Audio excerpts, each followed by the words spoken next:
Asthma को लेकर society में बहुत ज़्यादा मिथ्स हैं। इसी तरीके से अस्थमा के पेशेंट्स को भी कई मिथ्स हैं, वो बहुत ज़्यादा कंफ्यूज रहते हैं ये बात सही है या गलत है।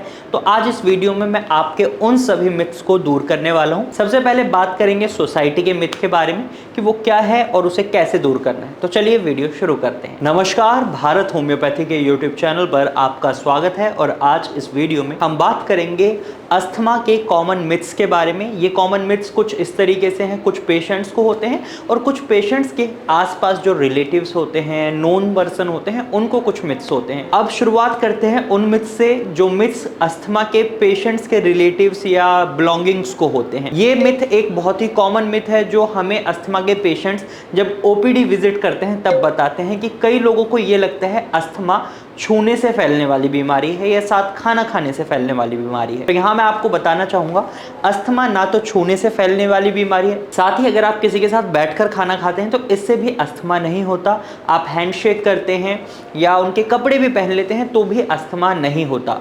अस्थमा एक ऐसी डिजीज़ है जिसमें आपके एयरवेज में सूजन आ जाती है और सूजन के साथ साथ एयरवेज में म्यूकस का फॉर्मेशन बढ़ जाता है। जब आपको खांसी आती है, छींक भी आती है, कई बार चेस्ट जकड़ जाती है, चेस्ट में वीजिंग साउंड होती है और कोल्ड बना रहता है, कई बार जुकाम बना रहता है, तो ये अस्थमा होता है। और ये तब होता है जब आपका इम्यून सिस्टम एलर्जेंस को अटैक करता है, तो उस दौरान आपके एयरवेज में सूजन आ जाती है उस अटैक के दौरान।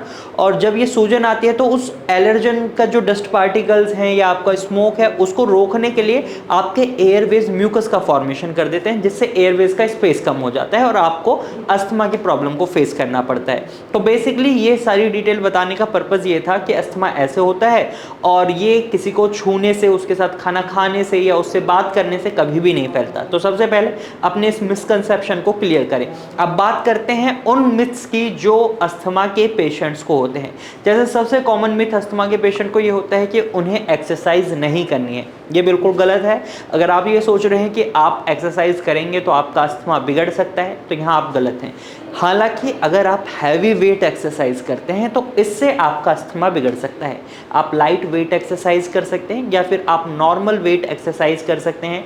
लाइट एक्सरसाइज करें, योगा करें, नॉर्मल वॉकिंग कर सकते हैं, रनिंग को थोड़ा अवॉइड ही करें स्टार्टिंग के डेज में। धीरे धीरे अपनी कैपेसिटी बढ़ाएं और उसके बाद आप अपनी एक्टिविटीज़ को बढ़ा सकते हैं। अस्थमा में जितनी एक्टिविटीज़ आप धीरे धीरे करेंगे, एक्सरसाइज करेंगे, योगा करेंगे, तो इससे आपके लंग्स की कैपेबिलिटी बढ़ेगी और कैपेसिटी बढ़ेगी और आप धीरे धीरे अपनी एक्सरसाइज में, योगाज में इंप्रूवमेंट ला सकते हैं। इसके बाद थर्ड मिथ की बात करते हैं जो बहुत कॉमनली हमें देखने को मिलता है। अस्थमा के पेशेंट को ये लगता है जो इनहेलर है उन्हें जिंदगी भर इस्तेमाल करना है।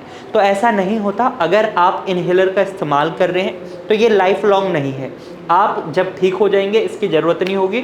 और यहाँ पर अगर आप इनहेलर का इस्तेमाल कर भी रहे हैं तो कोशिश करें आप जब ही इनहेलर का इस्तेमाल करें जब आपको बहुत ज़्यादा नीड हो, क्योंकि अगर आप डेली बेसिस पर इनहेलर का इस्तेमाल कर रहे हैं तो आप इस पर डिपेंडेंट हो जाएंगे और आपका जो ट्रीटमेंट है उसमें आपको समय लगेगा ठीक होने में। तो डिपेंडेंसी कम रखनी है। इनहेलर का इस्तेमाल तभी करें जब आपको दिक्कत होती है। इसके बाद अगले मिथ की बात करते हैं। तो अगला मिथ भी बहुत कॉमनली अस्थमा के पेशेंट में देखने को मिलता है। अस्थमा के पेशेंट को लगता है अस्थमा कभी ठीक नहीं हो सकता। तो ऐसा नहीं है, अस्थमा ठीक हो सकता है।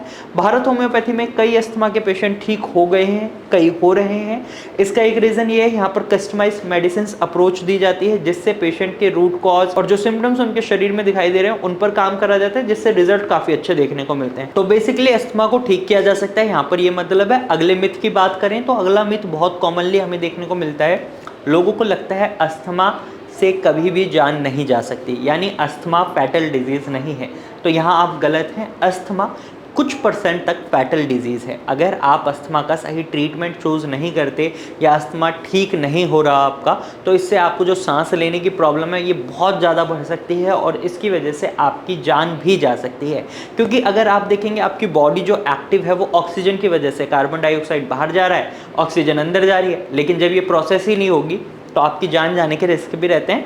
और अस्थमा को ठीक करना इसलिए बहुत ज़्यादा ज़रूरी हो जाता है ताकि आपके लंग्स प्रॉपरली फंक्शन कर सकें और जो ये एक्सचेंज ऑफ गैसेज है आपकी बॉडी के लिए रिक्वायर्ड वो फुलफिल हो पाए। तो आप इस मिथ से बिल्कुल दूर रहें कि अस्थमा एक नॉन फैटल डिजीज़ है।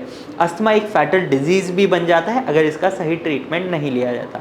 अब अगले और लास्ट मिथ की बात करते हैं। ये कॉमनली हमें अस्थमा के रोगियों में देखने को मिलता है। उन्हें लगता है जब उनके अस्थमा के ट्रिगर पॉइंट आते हैं, यानी डस्ट से उन्हें एलर्जी हो रही है या स्मोक से एलर्जी हो रही है और जब उन्हें बार बार खांसी आ रही है या बहुत ज़्यादा म्यूकस फॉर्मेशन हो रहा है, तभी उन्हें ट्रीटमेंट रिक्वायर्ड होता है। तो ऐसा नहीं है। अगर आप अस्थमा का ट्रीटमेंट जब ही लेते हैं जब आपको प्रॉब्लम होती है तो भी दिक्कत बन सकती है। आपको एक ट्रीटमेंट प्लान लेना है, क्योंकि हम देखते हैं क्या होता है कि 1 महीने पेशेंट ट्रीटमेंट लेते हैं और वो रिकवर्ड महसूस करते हैं तो वो ट्रीटमेंट को ऑप्ट नहीं करते। यहाँ पर आपको कम से कम 3 महीने तक अपना ट्रीटमेंट स्टार्ट रखना चाहिए ताकि जो आपके इम्यून सिस्टम है और आपके लंग्स हैं वो अच्छे से फंक्शन कर पाएँ और आप अस्थमा को ईजिली ठीक कर पाएँ। तो ये कॉमनली मिथ्स हमें अस्थमा के पेशेंट्स में देखने को मिलते हैं। आज इस वीडियो में मैंने कोशिश करी है आपके उन सभी मिथ्स को दूर करूं। इसके बाद भी अगर आपके मन में कोई सवाल है या कोई मिथ है तो आप कमेंट के थ्रू अपना मिथ हमसे पूछ सकते हैं या अपना सवाल हमसे पूछ सकते हैं, या आप हमें कोई सजेशन देना चाहते हैं तो कमेंट के थ्रू आप अपना सजेशन भी हमें दे सकते हैं। अगर आप अस्थमा या किसी भी रेस्पिरेटरी प्रॉब्लम को फेस कर रहे हैं तो आप भारत होम्योपैथी के डॉक्टर की टीम से कंसल्ट कर ट्रीटमेंट ले सकते हैं। तो चलिए आज की वीडियो में सिर्फ इतना ही, फिर मिलेंगे एक नई वीडियो के साथ। तब तक के लिए नमस्कार।